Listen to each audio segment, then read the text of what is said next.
مجھے جنت سے زیادہ نماز عزیز ہے، کیونکہ جنت میری رضا ہے، نماز میرے رب کی رضا ہے۔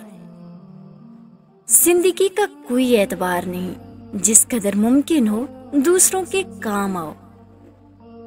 مومن وہ نہیں جس کی محفل پاک ہو، بلکہ مومن وہ ہے جس کی تنہائی پاک ہو۔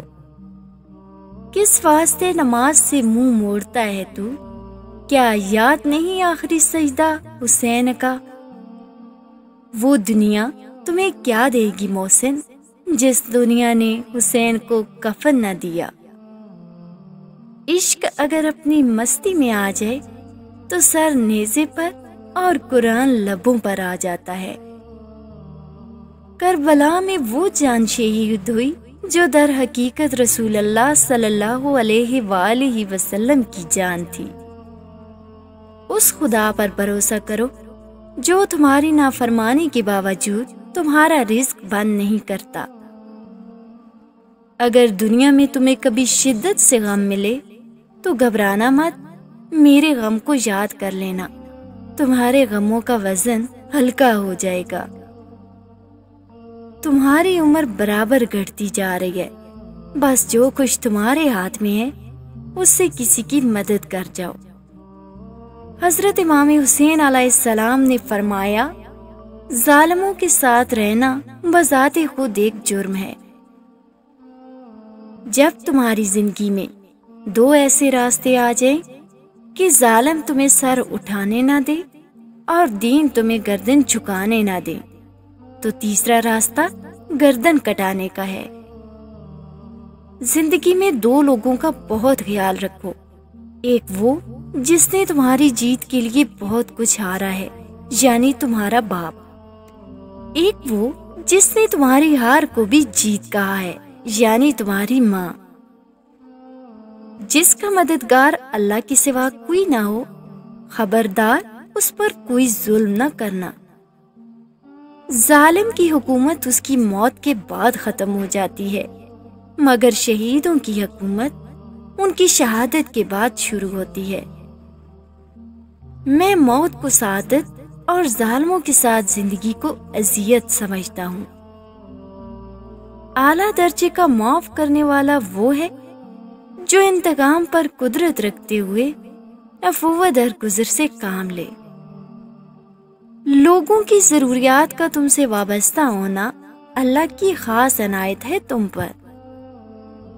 دولت کا بہترین مصرف یہ ہے کہ اسے عزت و آبرو کو برقرار رکھا جائے۔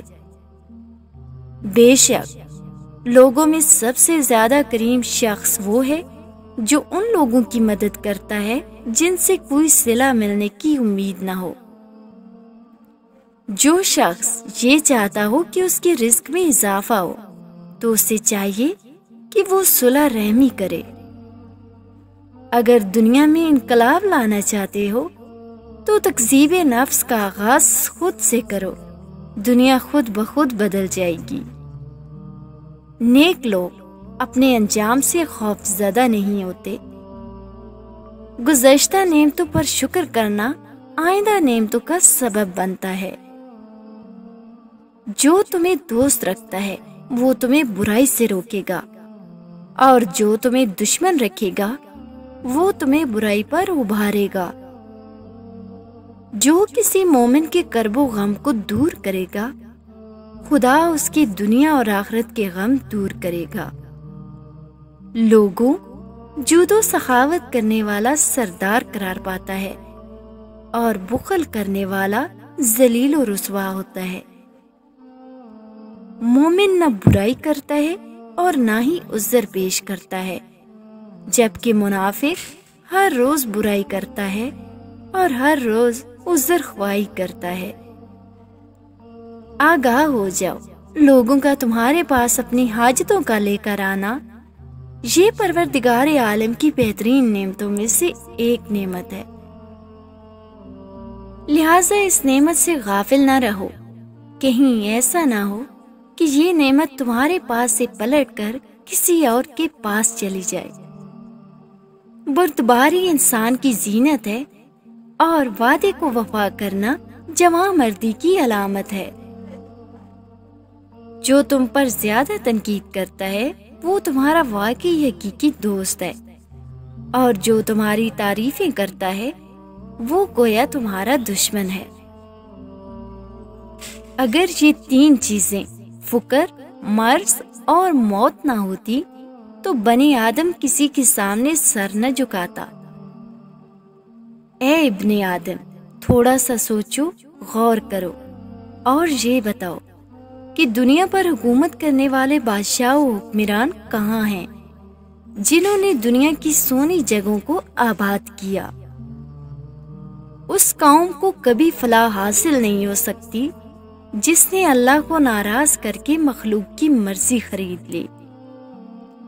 قیامت کے دن اسی کو امن و امان حاصل ہوگا جو دنیا میں خدا سے ڈرتا رہا ہو۔ ان نفسانی خواہشات سے بچو جو گمراہی اور آتش جہنم کا مجموعہ ہیں۔